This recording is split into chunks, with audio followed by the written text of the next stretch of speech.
One Step from Hell, the Bobbie Hall killing and its stain on justice.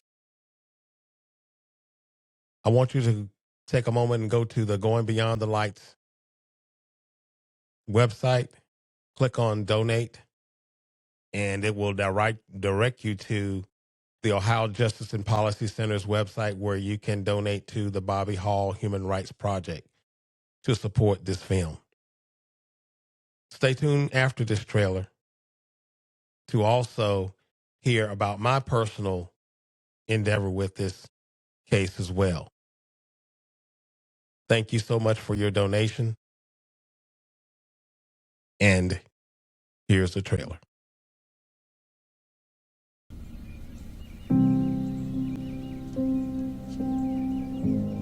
You live in a place you never think that stuff like this could happen in your family. This is the real story of how our grandfather died. It's just so unreal.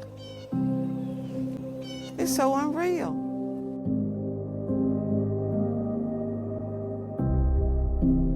I think that more people should know the name, the tragedy of the story of Bobbie Hall.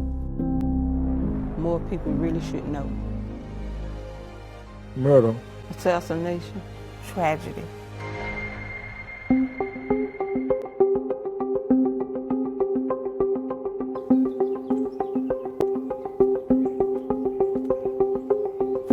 We are at the old courthouse in Newton, Georgia, which is Baker County. The night my grandfather was killed, they came to his house, arrested him there on his property, took him down to the courthouse and just beat him and beat him. Just beat him straight, helpless, bloody. But that just like a crucifix, just crucified him. Jesus did have a better chance than that. The police, they had all the power. There were no checks and balances for them. When you look back at Bobbie Hall's case and many others, they knew they could do those things and get away with it. One step from hell, that was the phrase back in the day. Why? How can you hurt a person like that without remorse? How can you do a person like that? It's that power thing. Yeah. It's another form of oppression.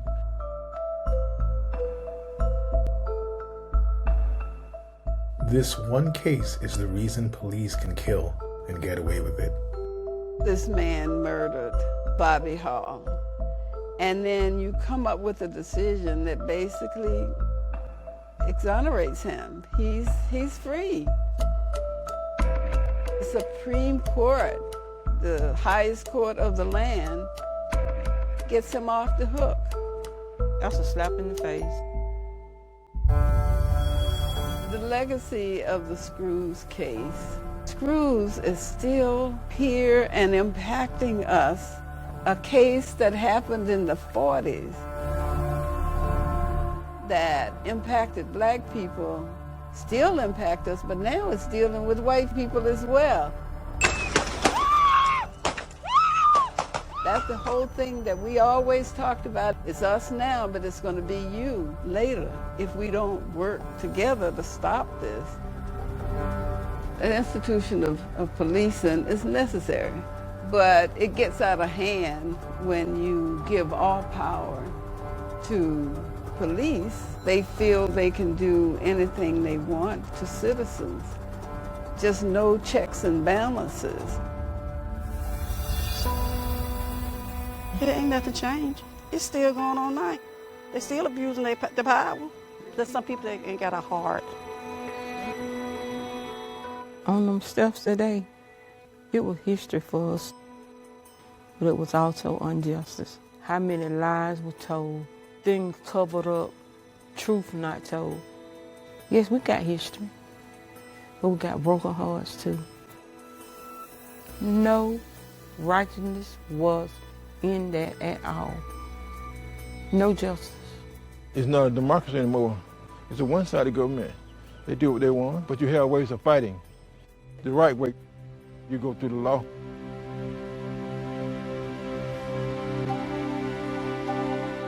That's why I tell anybody, fight for what you want. They can't stop us. They might tear us down and put us down, but they cannot stop us from being who we want to be. You can't stop me. We are fighters. We're not quitters. It's so awful, so horrible. Yes, it is. But it's going to be a brighter day ahead.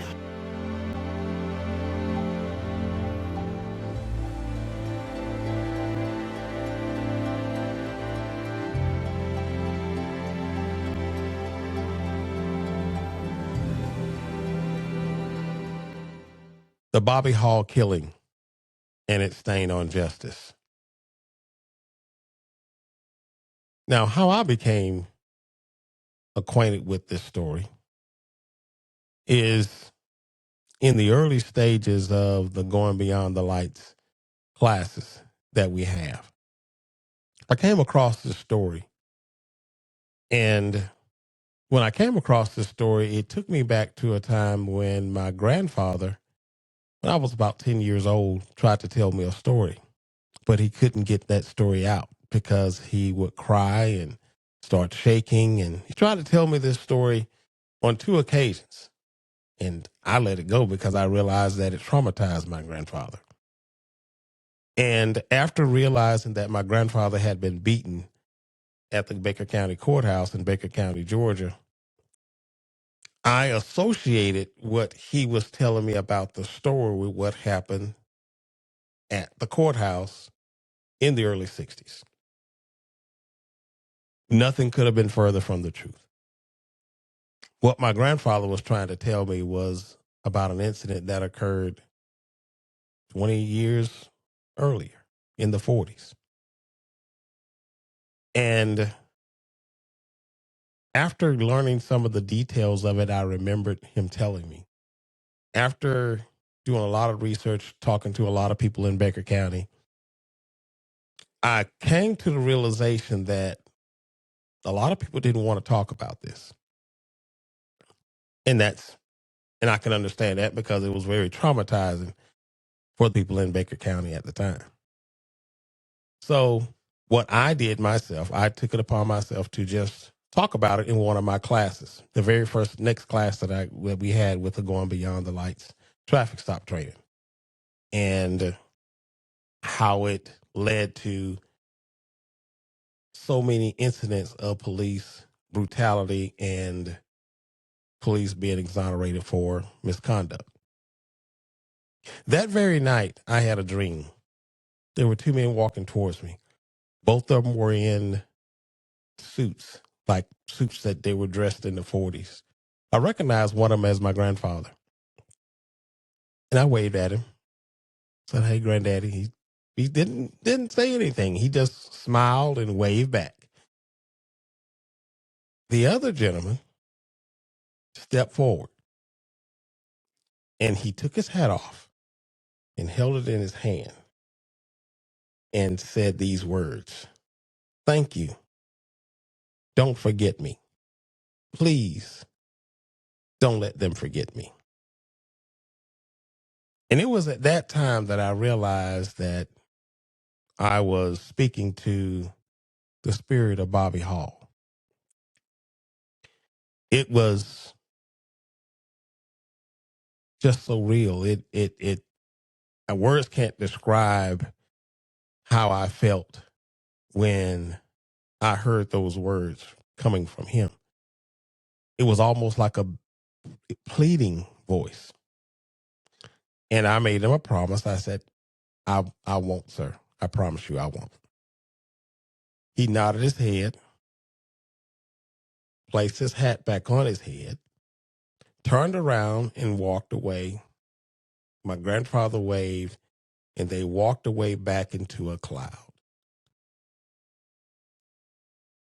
It brings forth to me the scripture that says that that we are surrounded by a great cloud of witnesses. I think it's Hebrews 12, chapter 1.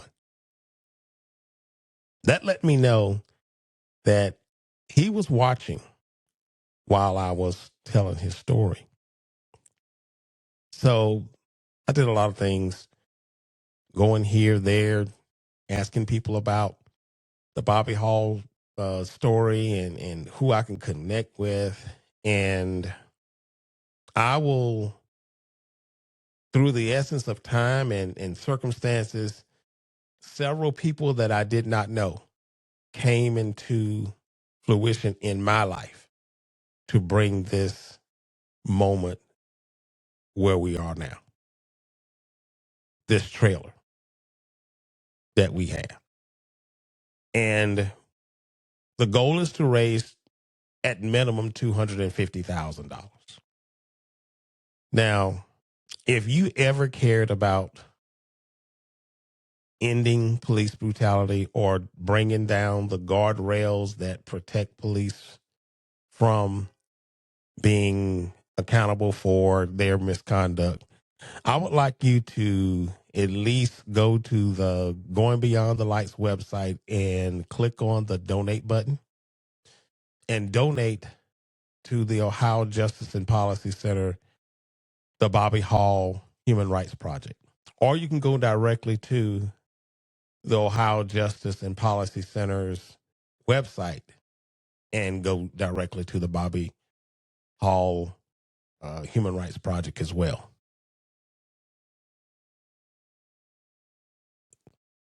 I had the privilege of meeting all of his family members, all of his grandchildren, and it is they are truly almost like my brothers and sisters.